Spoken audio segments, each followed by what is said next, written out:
علیہ السلام اپنی بکریوں کے ساتھ، اپنی بھیڑ بکریوں کے ساتھ، اپنے مال کے ساتھ کھیت کے اندر کھڑے ہو کر بکریوں کو چرا رہے ہیں، اچانک سے آواز آتی ہے سبحان اللہ کہ اللہ اکبر۔ جب یہ آواز کانوں تک پہنچتی ہے تو حضرت ابراہیم خلیل اللہ علیہ السلام جب اس آواز کو سنتے ہیں تو دل کے اندر تمنا آرزو پیدا ہوتی ہے کہ میں ذرا دیکھوں تو صحیح میرے خدا کا اتنا پیارا نام کون لے رہا، میرے خدا کا نام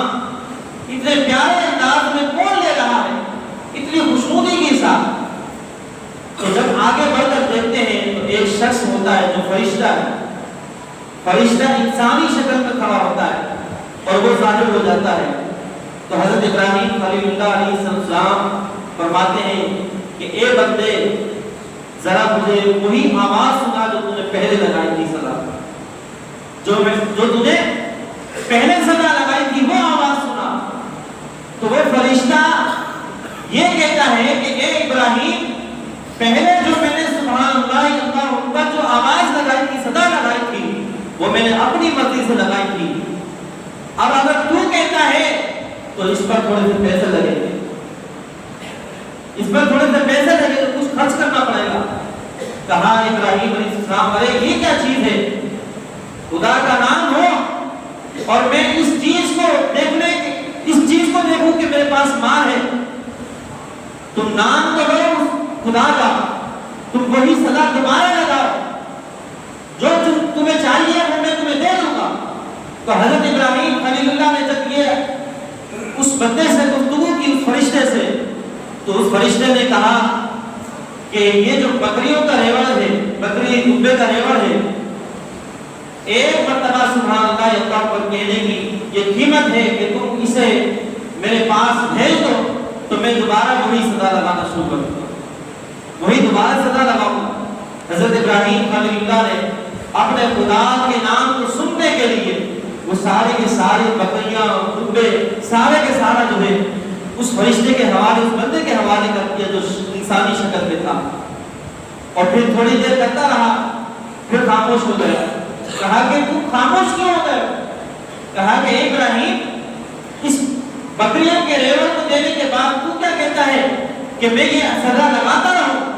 اگر اور سننا ہے تو پھر تمہیں اور قیمت اس کی ادا کرنی پڑے گی۔ حضرت ابراہیم خلیل اللہ کی سخاوت کا عالم یہ ہے، حضرت ابراہیم خلیل اللہ نے کہا ارے یہ بکریاں کیا چیز ہیں، یہ بھینس بھی تم لے لو اور مجھے ایک مرتبہ وہی آواز سے پکار کر مجھے دکھاؤ کہ جو تم آواز پہلے پکار رہے تھے سبحان اللہ اللہ اکبر۔ تو دوبارہ آواز لگانا شروع کر، صدا لگانا شروع کر دیتا ہے، اور پھر تھوڑی دیر بعد دوبارہ خاموش۔ کہا کہ ابراہیم یہ جو اونٹ بچے ہیں اگر تم اور سننا چاہتے ہو خدا کا نام تو پھر ان اونٹوں کو بھی خدا کی بارگاہ میں قربان کر دو۔ تو حضرت ابراہیم خلیل اللہ نے کہا ارے یہ اونٹ کیا چیز ہے، ارے خدا کا نام ہو اور میں اونٹوں کی طرف دیکھوں، وہ سارے کے سارے اونٹ جو ہیں اس بندے کے حوالے کر دیتے ہیں اور کہتے ہیں کہ مجھے دوبارہ سناؤ وہی صدا سبحان اللہ اللہ اکبر، بولو سبحان اللہ۔ اب جو جملہ سننے کا ہے، مال تو ہم بھی دیتے ہیں خدا کی بارگاہ میں، صدقات و خیرات ہم بھی کرتے ہیں، قربانی ہم بھی کر رہے ہیں، لیکن ایک ذہن کی بات ہے، ایک عقل و شعور کی بات ہے، وہ کیا ہے کہ حضرت ابراہیم خلیل اللہ نے اپنا سارا کا سارا مال اللہ کی بارگاہ کے اندر قربان کر دیا، صرف اس لیے کہ سبحان اللہ اللہ اکبر کی تسبیح میرے کانوں میں آواز جاتی رہے۔ جب حضرت ابراہیم خلیل اللہ نے سارا مال دے دیا تو وہ فرشتہ دوبارہ خاموش ہو گیا، وہ فرشتہ دوبارہ خاموش ہو گیا۔ تو کہا کہ یہ سارا مال دینے کے بعد تو یہ نہیں کہ میں کہتا رہوں، تو حضرت ابراہیم خلیل اللہ نے کہا کہ تمہیں اور کیا چاہیے؟ تو اس فرشتے نے کہا کہ یہ جو مال تم نے لیا ہے، یہ جو مال تم نے لیا ہے، اب ظاہر سی بات ہے اس مال کی خدمت کے لیے، اس بکریوں کی خدمت کے لیے، مال مویشی کی خدمت کے لیے تو تمہیں کسی ایک خادم کی تو ضرورت ہوگی نا، کسی ایک خادم کی بھی تو ضرورت ہوگی۔ تو لہٰذا تم خادم مجھے رکھ لو، میں ساری زندگی نہ تم سے کھانا مانگوں گا، نہ ہی میں تم سے پینا مانگوں گا، نہ ہی تم سے میں لباس مانگوں گا، نہ ہی میں تم سے اوڑھنا مانگوں گا، صرف اور صرف تمہارے ان بکریوں کی خدمت کرتا رہوں گا، اس مال کی خدمت کرتا رہوں گا۔ حضرت ابراہیم خلیل اللہ نے کہا کہ میں اس پورے مال کی خدمت کرتا رہوں گا، اس پر کوئی تم سے اجرت طلب نہیں کروں گا۔ ارے تمہیں کسی خدمتگار کی تو ضرورت ہے نا، تم مجھے دوبارہ تم سبحان اللہ اللہ اکبر کی تسبیح سناؤ۔ سبحان اللہ۔ یہاں تک کہ اپنے آپ کو بھی اس فرشتے کے حوالے کر دیا اور کہا کہ میں خدمت گزار بن جاؤں گا۔ اور فرشتے نے دیکھا تو اس کی آنکھوں میں آنسو جاری ہو گئے، انسانی شکل میں تھا، اور کہا کہ اے ابراہیم خلیل اللہ۔ اب خلیل اللہ کے معنی ہیں کہ بوڑھا بزرگ دوست، یعنی کہ اللہ تبارک و تعالی نے حضرت ابراہیم خلیل اللہ کو اپنا دوست کہا، بوڑھا دوست کہا۔ تو کہا کہ اے ابراہیم، اللہ تبارک و تعالی نے سچ فرمایا ہے کہ تو اللہ تبارک و تعالی سچا دوست ہے، تو اللہ کا سچا دوست ہے۔ تو یہ ہے حضرت ابراہیم خلیل اللہ کی سخاوت کا عالم۔ جب حضرت ابراہیم خلیل اللہ نے اپنے بیٹے کو ماں سے جدا کر کے جب روانہ ہوئے تو سفر کے اندر اپنے بیٹے سے کہتے ہیں کہ اے اسماعیل، کیا تمہیں معلوم ہے کہ ہم کہاں جا رہے ہیں؟ حضرت اسماعیل علیہ السلام نے فرمایا کہ ابا جان آپ ہی ارشاد فرمائیے۔ تو قرآن کریم کے اندر اللہ فرماتا ہے یا بنی انی اری فی المنام انی اذبحک فانظر ماذا تری۔ حضرت ابراہیم خلیل اللہ فرماتے ہیں اے میرے بیٹے، میں نے خواب دیکھا ہے کہ میں تجھے ذبح کرتا ہوں، اب تو بتا تیری رضا کیا ہے۔ اب بیٹے نے سن کر یہ نہیں کہا کہ ابا جان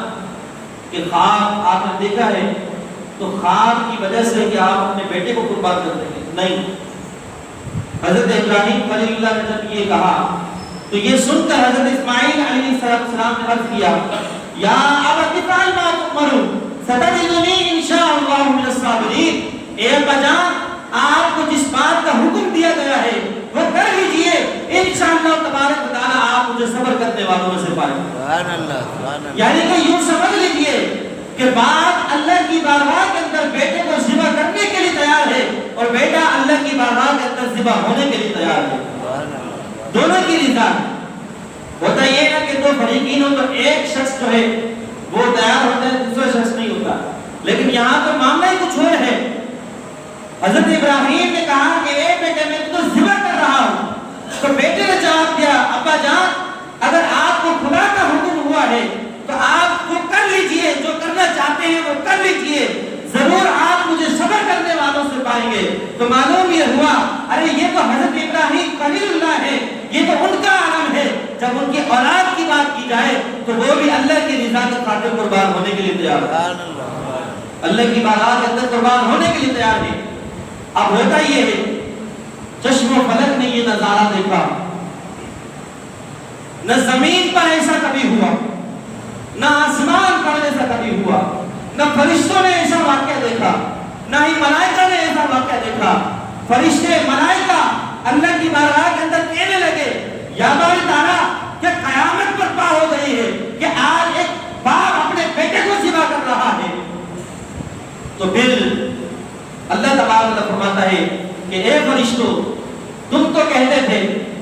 کہ دنیا پہ جب ابن آدم جائے گا تو فساد پھیلائے گا، تم دیکھو تو صحیح سجدے تو تم بھی کرتے ہو، اللہ کو یاد اللہ کی تسبیح تو تم بھی کرتے ہو، لیکن اس بندے کا عالم تو دیکھو کہ باپ اپنے بیٹے کو قربان کرنے کے لیے تیار ہے اور بیٹا باپ کی فرمانبرداری کرنے کے لیے تیار ہے اور حکم کی بجا لانے کے لیے تیار ہے، باپ ذبح کرنے کے لیے تیار ہے اور بیٹا خدا کی رضا کے لیے ذبح ہونے کے لیے تیار ہے۔ سبحان اللہ، سبحان اللہ۔ حضرت ابراہیم خلیل اللہ علیہ السلام اپنے بیٹے کو رسیوں سے باندھ دیتے ہیں۔ حضرت اسماعیل علیہ السلام عرض کیا ابا جان کہ آپ میری آنکھوں پہ پٹی باندھ دیں، ہاتھوں کو باندھ دیں، ٹانگوں کو باندھ دیں، کہیں ایسا نہ ہو کہ جسم ہلنے لگ جائے۔ تو یہ عمل شروع کرتے ہیں حضرت ابراہیم علیہ السلام اور اس عمل کو دہرا لیتے ہیں۔ تو پھر جب چھری اٹھاتے ہیں تو بیٹا کہتا ہے کہ ابا جان رک جائیے، تو باپ کہتا ہے کہ بیٹا ابھی تو تم نے کہا تھا کہ میں ذبح ہونے کے لیے تیار ہوں، کیا ہوا ہے؟ تو حضرت ابراہیم خلیل اللہ نے جب یہ صدا لگائی تو حضرت اسماعیل علیہ السلام نے عرض کی ابا جان اگر آپ مجھے جکڑ کر باندھ کر اگر مجھے قربان کریں گے تو دنیا کی تاریخ کے اندر لوگ لکھیں گے کہ باپ نے بیٹے کو باندھ کر ذبح کیا تھا، تو آپ مجھے ان رسیوں کو کھول دیجئے، ان تمام چیزوں کو کھولنے کے بعد پھر مجھے ذبح کریں، پھر مجھے ذبح کریں، نہ میں توقع نہ میرے اندر تڑپ پیدا ہوگی اور نہ ہی میں ہلوں گا۔ تو حضرت ابراہیم خلیل اللہ نے اپنے آنکھوں پر پٹی باندھی، رسیوں کو کھول دیتے ہیں اور پھر چھری کو اٹھا کر حضرت اسماعیل خلیل اللہ کی نرم نازک گردن پر رکھ کر چلانے کی کوشش کرتے ہیں۔ جب چھری کو چلاتے ہیں چھری چلتی نہیں ہے، چھری کو چلاتے ہیں چھری چلتی نہیں ہے۔ چشم و فلک نے یہ نظارہ دیکھا کہ ایک باپ اپنے بیٹے کو قربان کر رہا ہے، ذبح کر رہا ہے۔